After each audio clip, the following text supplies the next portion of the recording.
The information provided on the Forever Young Show by its host or sponsors is for educational and personal alternatives. Statements have not been established by the Food and Drug Administration. They are not intended to diagnose, treat, cure, or prevent any disease.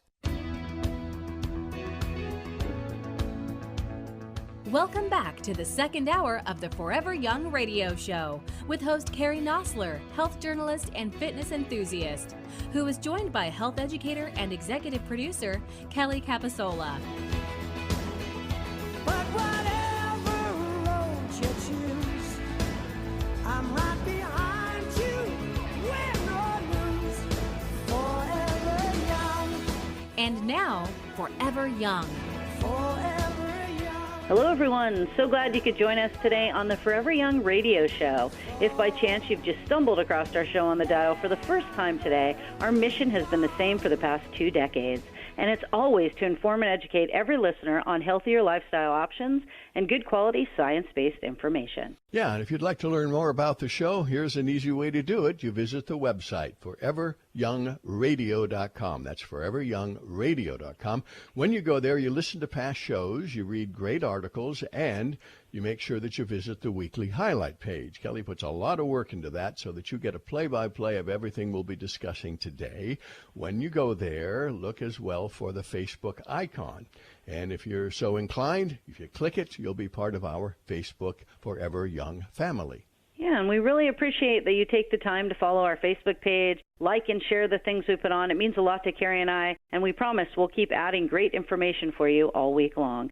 Now, we have a great show planned for you today, and we're going to be covering the topic of protein. We'll focus on why you need it, the different forms, and why you may need a different amount than a loved one or friend. It isn't a cookie-cutter thing where Carrie and I eat the same amount of protein, so we need to find balance within that, and that's our hopes for today's show. I'm Kelly Capasola, and as always, I'm being joined by Carrie Nosler. Hello, Carrie. Hello, hello. Yeah, I'm looking forward to it.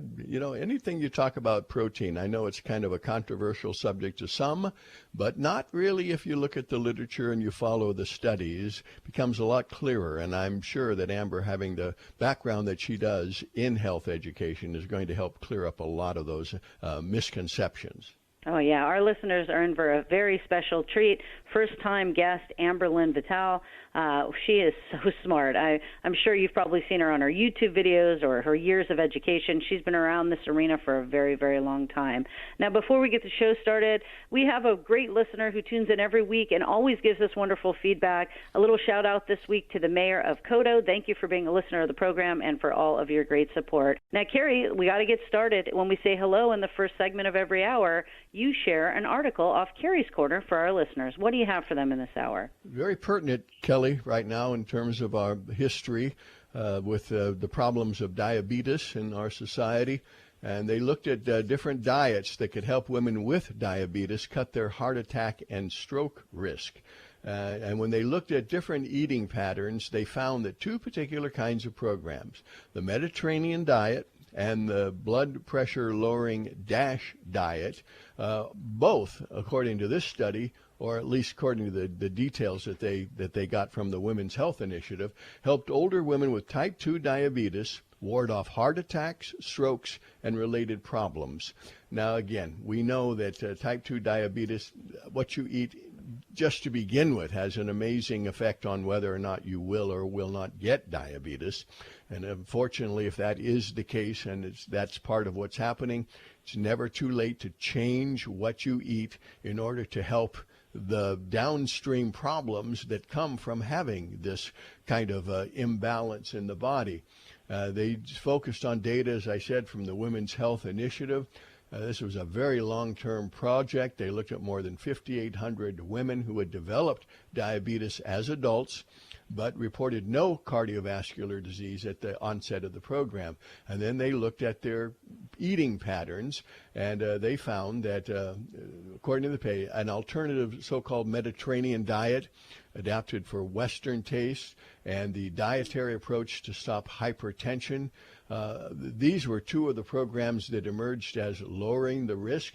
They looked at new cardiovascular disease in the women over the age of 72.4 years. 11% developed heart disease, but when they put them on these diets, The DASH diet, they were 31% less likely to develop cardiovascular problems than those with the lower scores. Those with higher scores on the Mediterranean diet, they had a 29% and 23% lower risk.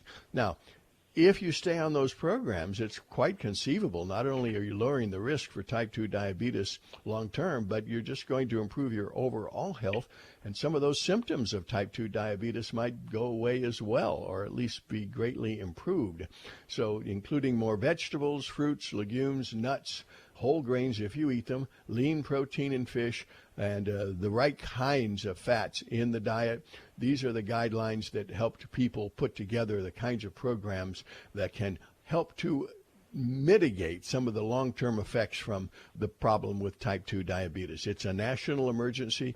There's all kinds of people that are suffering from this, so diet has to be part of the whole program rather than just waiting for some new drug that's supposedly going to come along and cure whatever's ailing you.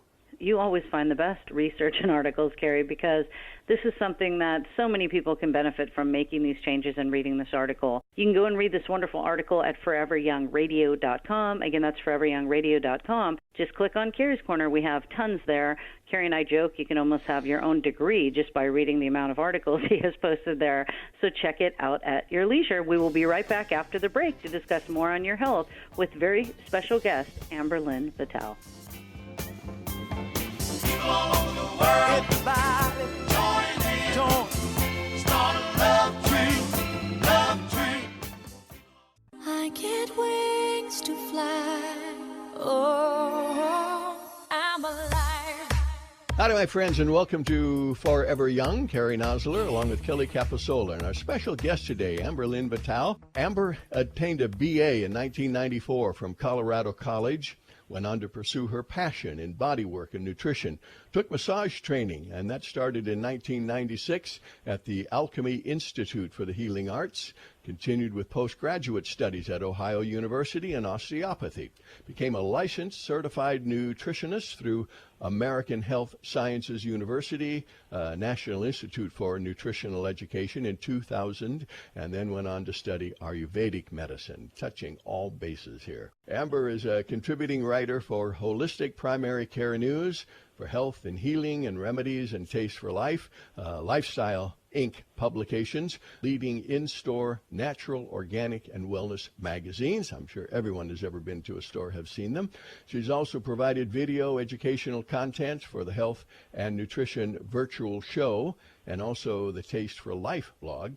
She loves to practice yoga, eat fabulous foods, don't we all, and hike in the mountains with her family, travel to other countries to experience new cultures, and educate herself and others about health and wellness whenever possible. Now a full-time regional educator for Garden of Life, and very happy that she has the opportunity to educate and speak, bringing health awareness to folks all over the country, and especially today, our audience at Forever Young. Amber, on behalf of Kelly and myself, just really happy to have you on the show today. Thank you so much for joining us.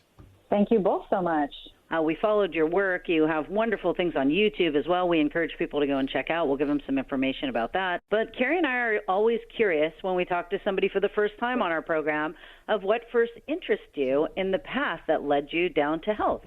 Well, I mean, it's funny because I grew up in a really small town, like of 1,000 people in Colorado, and the opportunities there were fairly limited, or what people's scope, was somewhat limited, and what school counselors said that you could do in your future. But even since fourth grade, at that time they were teaching the Mulligan stew and the 4 food groups, and that was kind of the way they taught, nutrition. You probably remember, and I just remember I was really sort of obsessive compulsive about the whole 4 food group thing. I was like, pizza's the perfect food because you can get all 4 food groups. But I was like, there's something wrong with that, Yeah. And I've gone down every wrong path: the low-fat diet, the sugar-free, the this, that. I've explored them all for you, so nobody has to do it. and come back to doesn't it make sense to eat the way that humans always ate? This is an experiment. This is like a centuries-long experiment that we're in right now with processed food. And it seems obvious from where I stand now, but I know it's not so obvious when people are in the midst of it, that's not what we should be eating as humans. So how do we balance out real whole foods with convenience and access. And that's, I think, where, supplements and concentrates and things like that come in. Obviously you've been not only in the business, so to speak, for some time, but as you said, your personal passion started a long time ago. So you've seen a lot of the changes and the different philosophies that are attached to different things, and protein being one of them, as one of the macronutrients. And so we've come from needing a lot of protein, and then to areas where you don't need much at all, to, yes, if you are active, maybe you need a little more, or maybe if you're sick. So where we are today as far as protein kind of depends, I guess, in some ways on your philosophy. Kelly and I being very athletically oriented, we tend to look at the journals, and I say journals, that really are showing that more protein can be a benefit, especially as you age. So where do you stand on the whole issue? Where are we?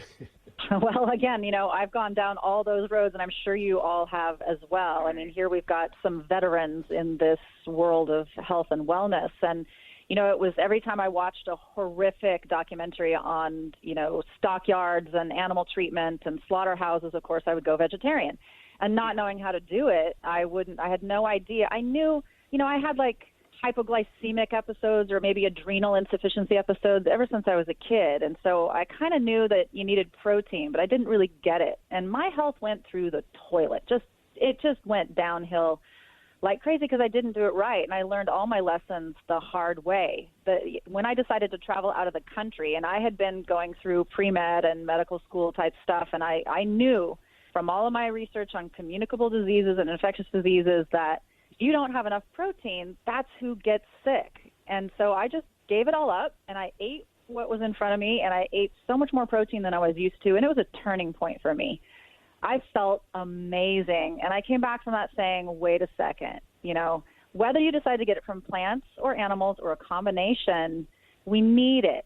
And we don't always need as much as we might think we do, but it all depends on how well you're digesting it. If you aren't digesting your source of protein, be it animal or plant, you aren't getting those amino acids. If you aren't getting those amino acids, you cannot build, repair, signal, break down, create. You can't do any of that. Your immune system is going to be depleted, and that's what makes people all over the world susceptible to infectious disease, is that lack of adequate protein. We have access here, but how's our gut digesting it? That's really the problem. That's what happens when we get older. It's not that we have necessarily greater total caloric needs, but we don't digest it as well. We don't absorb it as well.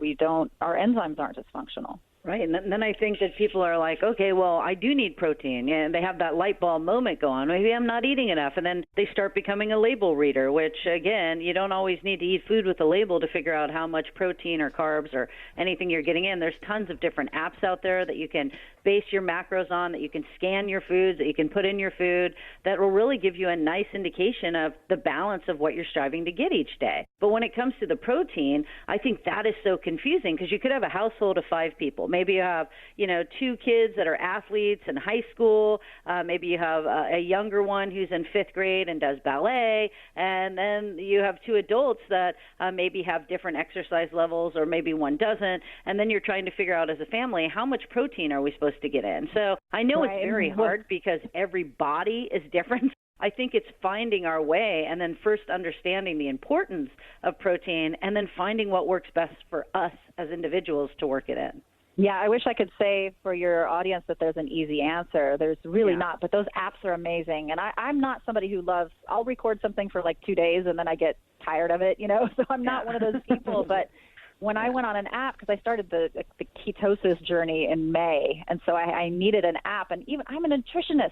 Like, I thought I knew what was in food, but I started to put it in the app, and I was like, wait a second. And then I started to associate how I was feeling with where I was at on my macronutrients, my proteins, my fats, my carbs, and the quality of them. Like, did you have a protein bar, or did you eat a meal? That in itself, it makes you feel different. And again, as so many sources, as you say, sometimes it's just convenient. Sometimes I just don't want to eat a meal. I am looking for a powder or a bar or something that can help keep me where I need to be. So when you're trying to make a choice, you need to, again, have a good, clean source of protein from food, but you're also looking for the best source from a protein powder, let's say, or some type of a supplement. So how do we go about making the right determination there in terms of what we should be looking for to determine whether or not it is something we should be putting inside our body?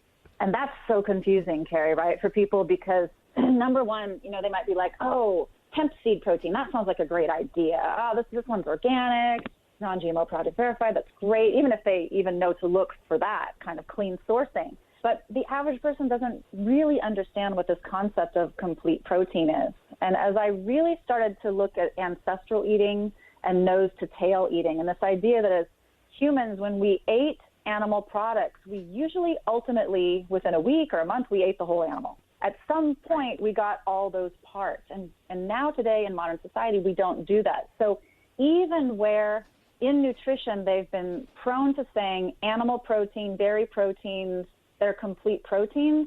Actually, they're not. They're missing those huge amino acid groups of like glycine and, huge amounts of proline and hydroxyproline that you get when you eat the whole animal or when you make the broth or when you do the tripe or you do all these traditional foods that we don't typically eat in modern society the way that cultures all over the world still do. So even our animal proteins, we're at risk of not getting everything that we need. And so people who engage in a mono diet, like they get all their protein from one protein shake and they've done that for 10 years and they don't want to change it, or people who are like, I only do chicken breast and broccoli and rice, they're the ones the most at risk.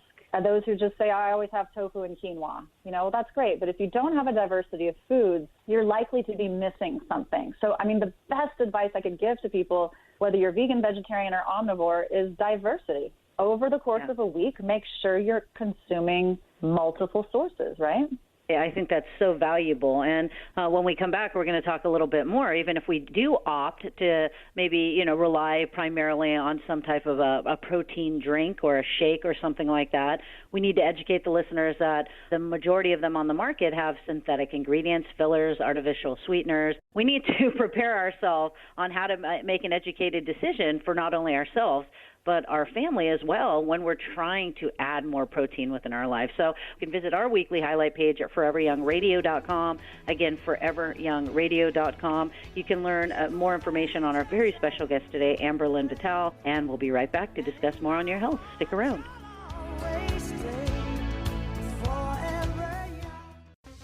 Do you want to become more informed about your health and get questions answered that you have been struggling with? Then tune in every Saturday to the Forever Young radio show, heard 8 a.m. to 10 a.m. Pacific Standard Time. Forever Young is hosted by Carrie Nosler, health journalist and fitness enthusiast, who's joined by health educator and executive producer Kelly Capasola. Carrie and Kelly's mission on the Forever Young radio show is to empower the audience so they have the tools to achieve a better quality of life and to have the listeners walk away from the show feeling informed and educated. Above all, we hope to provide our listeners with important life-saving information about health, fitness, and longevity in an entertaining format. So if you have health issues and would like to know how you can resolve them naturally, or if you just want to achieve greater health, Forever Young will guide you in making informed choices that work for you, the person, not the ailment. To learn more, visit www.foreveryoungradio.com. That's foreveryoungradio.com. The Forever Young Radio Show, getting you healthier one Saturday at a time. I get wings to fly. Oh, I'm alive. We're back with more on Forever Young. Carrie Nosler here along with Kelly Capasola. Lynn Vitale, our special guest today. We're kind of focusing on protein and giving you all the ins and outs of not only why you need it, but how to make sure that you're making the correct choices when it comes to what you want to eat. And Amber, you mentioned the whole nose to tail idea here, but I also, just kind of an aside here, I think that the idea of how much protein you need kind of gets caught up in some of the philosophical battles today that's going on with like a vegan or a vegetarian or a paleo or a keto or whatever it happened to be. And I know a lot of folks that every time you think protein, they said, oh, no, you don't need much, because they're afraid someone might, put more credence on animal protein, for example, or as opposed to vegetable protein. So you kind of have to kind of choose your battle. But if you look at the literature, it's kind of clear, I think. Yes, absolutely. I mean, we need it, and it's a question of how you're going to get it. And I think that when people enter into kind of a cleansing phase where they want to do just all non-major protein-containing vegetables, not your legumes, nuts, seeds, and grains. Those are your storage proteins. Those are the way that the plant proliferates and propagates itself, and that's where the high protein content is. But the leaves, the flowers, the stems, the roots, all of that don't have nearly as much of the protein. And so when people want to focus on those foods or a raw fruit diet for a period of time, these are temporary cleansing periods. These are not lifetime approaches. And I just, again, my mantra literally is, what would my ancestors do?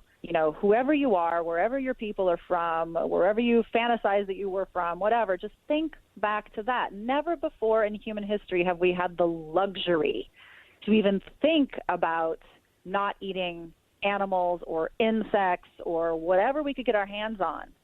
And never before in human history have we had to worry about whether the source of that was sprayed with insecticides, herbicides, and fungicides, whether it was processed with petroleum-based or solvents, acetone, who knows what, whether the animal itself ate toxic feed, whether the animal was injected with hormones. Never before in human history have we had to even think about this. And many people, because I'm in Brooklyn, so many people coming here from the islands, Dominican Republic, Puerto Rico, they're coming from other places where chicken means you go out in the backyard or your neighbor's backyard and you get a chicken and, you pluck it and you eat it. And it's like the chicken in the store here, they trust it.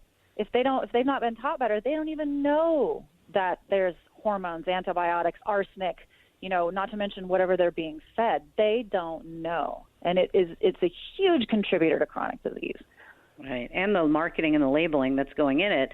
Oftentimes the chicken won't originate from the United States, but it'll be broken down within the United States. So then they'll put on the label, product of the USA, which is not true. So you always want to make sure that you're double checking your list as a consumer, as a shopper, especially if you're the shopper for the entire family, and going and finding, antibiotic free, following the brands. That's the cool thing about the internet in today's society, is you can go and you can learn more about the food you're going to ingest versus just relying on what are we going to eat today? Do we have any food? We have to go hunting. I love that you bring that point up, because I think people get very lackadaisical in a sense of, we're bored. What do we do when we're bored? We eat. Do we care what we're eating? Not really. And that needs to become a major priority, because we're seeing the incidence of diabetes, all these different problems that are happening within our society when it comes to our health, overeating, obesity levels, all these things that are just such a bummer, because it robs us of the time that we could be spending with our family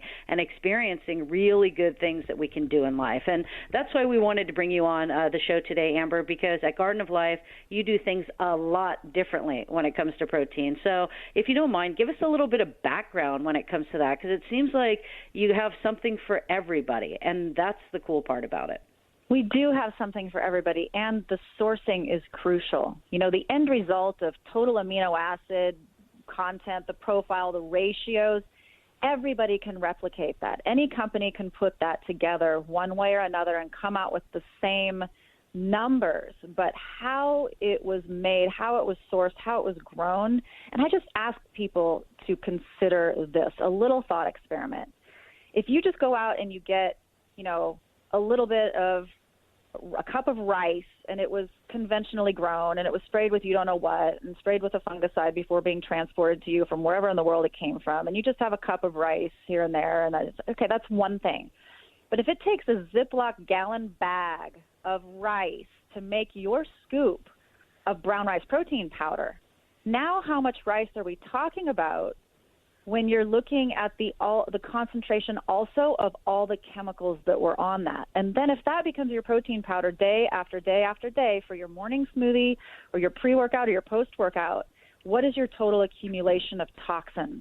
It's the same with greens powders. It's the same with superfood powders. If you're not looking at the certifications and whether they tell you that product is or is not sprayed with chemicals, processed with chemicals, including chemicals in the actual ingredients list, then you're really doing yourself a disservice for health. And it's like, now that I think about it that way, I don't know how anybody can't consider that. Why would you ever buy a food concentrate, which a protein powder is, that is not certified organic and non-GMO project verified? Why would you ever do it. It's so concentrated beyond what you could get by sitting down to a meal, and it's toxifying. So whether you're talking about, collagen peptides, whether you're talking about keto protein products, whether you're talking about plant proteins, which is a combination usually of what I said, the storage proteins, grains, seeds, legumes, and nuts, or whether you're talking about egg white proteins, whey proteins, and those kinds of things. We've got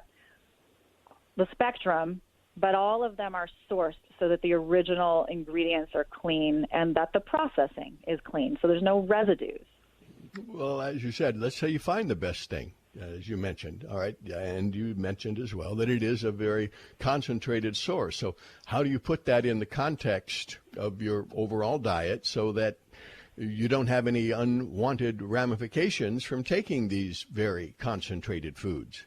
Right. Like, are you going to take 50 grams of a plant protein in one serving? Does that make sense, for example? Is that even necessary? I think you get into the weightlifting world and that becomes like a very common thing. Well, I finished my workout, I'm going to slam an 80-gram whey protein drink or plant protein drink and then just go on with my day. What can your body utilize at any given time? We're not really designed to take it all in at once, whether it's plant source or animal source. And if you're using a shake or a bar as a source of 20 to 30 grams of protein, is that your only source of protein? If you're an elderly person and you live alone and you don't particularly want to cook for yourself, that can wind up being the case. And is that sufficient? Or are you doing that a couple times a day? At what point are you actually sitting down to a meal of a mix of grain, seeds, nuts, and legumes, or an animal protein?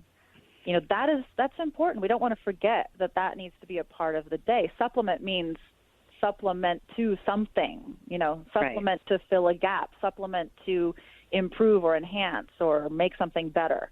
Yeah, I think that is so well said because it can get confusing. And we talked to Robert Wolf. He's the world's authority on protein. Yeah. He's been on this program before a number of times. And he's like, all these people, they're doing 60 grams of protein, and the body can really only utilize anywhere from 28 to 30 in one given setting. So it's just like, talk about overkill. It's like shooting an ant with a shotgun. You know what I mean? So it's thank finding God that he said balance. that. I always second guess myself when I say that because I'm in front of, bodybuilders and weightlifters, and they're just like, no. And I'm like, eventually you get to it. But the point is, we deal with the same thing, whether it's family or whether it's people, that are listeners or people at the gym. But it's just like, it's like telling yourself you're going to eat your entire meal for the day in one sitting. And, some people will do that. It's part of intermittent fasting and things like that. But when it comes to these protein powders, it's spread it out. I mean, that's what I tend to do. I strive to get about 120 grams of protein in my daily diet. Again, you don't want to do that unless you're pretty active because the protein you don't use can essentially may turn to sugar and different things like that, which then turn to fat instead of burning fat. So there's different ways to do it. But I'll tell you, your raw protein and greens, I start every single day with that because I know the biggest gap for me and the majority of consumers out there, not necessarily my Adonis co-host, Carrie Nosler, who visits the farmer's market multiple times a week, but I tend to miss greens if I don't pay a lot of attention to it. I get it for lunch, I get it for dinner, but if I can get that extra serving in the morning in a really good, delicious type of a protein shake that doesn't upset my stomach, which a lot of them out there did. I think a lot of people can relate to that. Well, they'll try something, and then all of a sudden they have a stomach ache. And we'll talk a little bit more when we come back from the break. We have to run out. But I love what we're covering. I want to get Carrie to chime in on it because he's a big whey protein guy. So, again, Garden of Life offers something for everybody, whether it's plant-based, whether it's, a meal replacement, whether it's whey protein, a mix of raw protein and greens. And the neat part is you can find these products at retailers nationwide, whether it's a health food store, even some very common, big box stores you can find them at, or learn more at Garden of Life. We've put all this on our weekly highlight page at foreveryoungradio.com, so you can go and check it out at your leisure. We'll be right back after the break, so stay with us. I get wings to fly.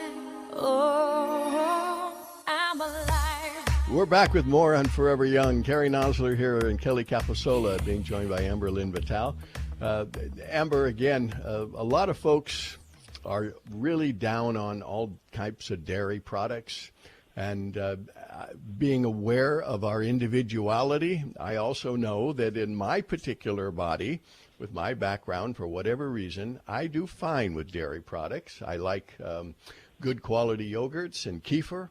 And I do like whey. I can take it very, very well. I don't have a problem, but there are other folks who seem to do that. But if we apply the kinds of things that you've been talking about, making sure that you've got a good balance of nutrients that go along with it, you also kind of had that experience, but a different kind of revelation about whey when you started using your Garden of Life product. I did. And, Kelly, I love the raw protein in greens. When we came out with that, and that was kind of our last plant protein that we came out with before the sport plant, it's just such a beautiful balance. It's really simple, and it has very few ingredients, and it's smoother, and the flavor's just the texture and flavor is just so honest. And I love the idea, like you, of getting my greens in there, because I almost always add greens to everything. So this is really just like, oh, pack it, let's go. It's in my bag, let's just have it. And when we were coming out with whey, which I never thought we would do because the sourcing is so hard to nail down.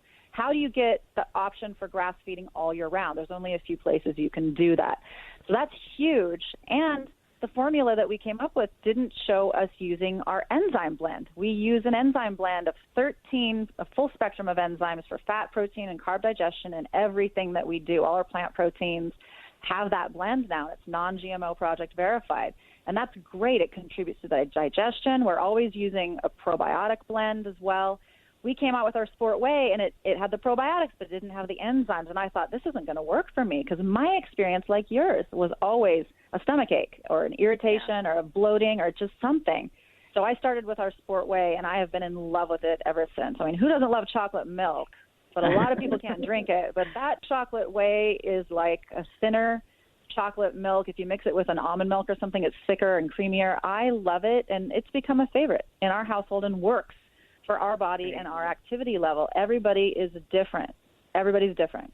Absolutely, and that's why it's cool that you guys offer 6 lines of protein, because whether you're an athlete, vegan, paleo, keto, whatever you want to be, or have food allergies, which so many people have sensitivities and food allergies like we're talking about, it's neat to be able to find that, because if you look 10, 15 years ago, you'd walk into a store, and first of all, if you're buying a protein powder and it's like $8, please don't buy that product. I mean, there's no way that you can make a quality food-grade protein powder for $8.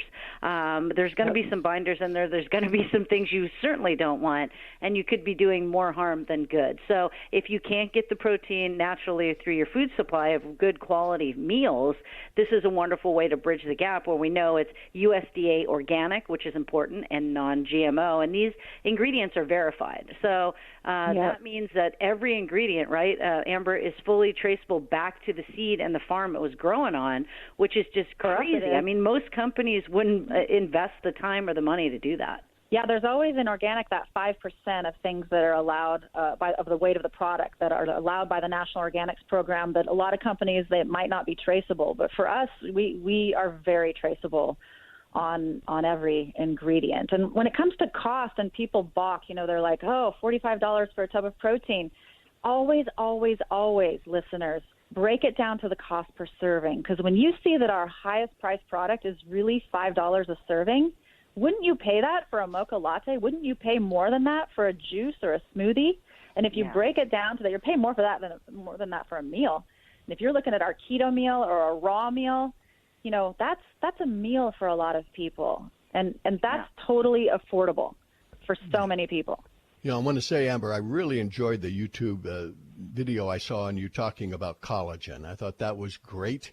You brought out some very, very important information, especially about taking it on an empty stomach, how important that was. But, there's been a controversy about animal protein and its high content of methionine and the process of aging and disease and all that. But I also saw an article that when you make sure that you have it balanced with glycine, that wasn't really a problem. And that's kind of a good basis for suggesting that collagen could be, if philosophical accordance with the whole thing, that would be a good way to balance out those animal proteins you're eating. It's pretty fascinating. And one thing about me you'll learn is when I get mad I start educating. So when something ticks me off and people's perception has been skewed by marketing, I get upset. And that's really what it's all about for me with education. I want to enlighten you to the truth and really get you to think about it critically. And yes, a strawberry-flavored collagen peptide product isn't whole food. It's not natural, but it is giving you amino acids that balance out your deficiencies, because if you're a chicken breast eater and you don't like the skin and you don't like the legs because of the skin on them and you don't make broth from your chicken carcasses or your beef bones, if you don't do any of that, and most people don't, then you are missing very crucial components. And yeah, the point is that if you have a lean meat diet, which we've been taught to think is healthy, or a dairy-based diet, you get a lot of methionine. And methionine contributes to that whole high homocysteine, and that high homocysteine contributes to vascular inflammation, which contributes to heart disease. So, it all plays out down the road in chronic diseases. When you have that glycine in the right ratios to that methionine, that doesn't happen. And we all need a lot of glycine, and we can get it from plants. You compare plant and animal protein powder, gram for gram of protein, they're pretty equivalent on glycine. So you can get it easily, but having the glycine and proline and hydroxyproline pre-linked and ready to go like erector sets and Legos, is what collagen peptides offer for people whose systems aren't building it as well on their own. That's a really good point. Glycine goes into glutathione production, and glutathione is such a huge molecule for liver detoxification. It's hugely important, and it's in there already. Yeah, and again, as you said, it's best to take it on an empty stomach, as I believe. I'm so glad you agree with me. But that was the old, all the old collagen liquid. Remember Calarad? It's still out there, like those old nasty-tasting liquid collagen products, and they always said take it on an empty stomach, and nobody wanted to do that. But, I still put some in my coffee, but I have it on an empty stomach later, like before bed, typically. That's great, because then the body can utilize it and the way it does. I love that you brought up glutathione. We talked about that a little bit in first hour, not only because it's great for us and it controls and the detoxification in the liver, but just what we come up against in our natural toxic world within we live in. I mean, there's so many things out there that we're not prepared to take on in our environment, that anything that we can mix in a lot more glutathione along the way or help it to work better within the body, it's such a help long term, because we see so many people wanting to do things about their health, and then maybe they're using something that isn't of quality, and then they start having more joint pain or they start having issues like that, when perhaps that's why they started taking it in the first place. Yep.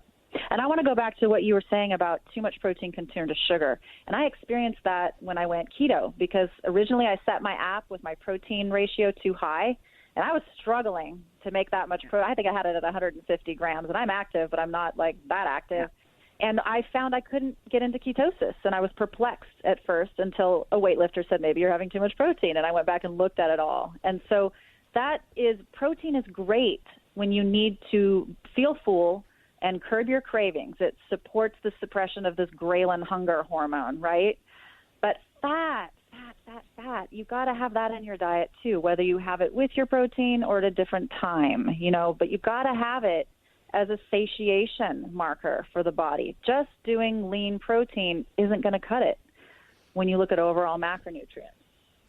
Yeah. People might not like to hear this as well, but when you're talking about eating good quality food, and our ancestral diets, our ancestors had to use a lot of energy to get their food. They didn't go to the refrigerator. They didn't have someone deliver it, through Amazon this or Grubhub or whatever it happens to be. You had to go out and grab it yourself. So with eating good food without activity seems still to be missing the point. A very good point. Exactly. And if you're running out of ideas and you're in charge of making the meals at for the family, please visit the gardenoflife.com website. There's an awesome section. It's called recipes. You can go on there, super easy stuff. You can mix it in, and you can also learn more about these wonderful protein powders that we've been covering today. You can also find them. They're available at retail stores nationwide and online. Again, Garden of Life. Amber, thank you so much for joining us today. I hope that you'll come back and we can discuss more in depth all these things that are going within our food supply and little tips and suggestions that we can offer to our listeners to make life a little easier on them. It would be my pleasure. I can tell your fellow health warriors. Always. Oh, Carrie and I appreciate you greatly. We've put a lot of this great information that we are covering on this week's show on that page at foreveryoungradio.com. So check it out when you have a moment. Have a happy and healthy week, and we will catch you next time. And in my heart,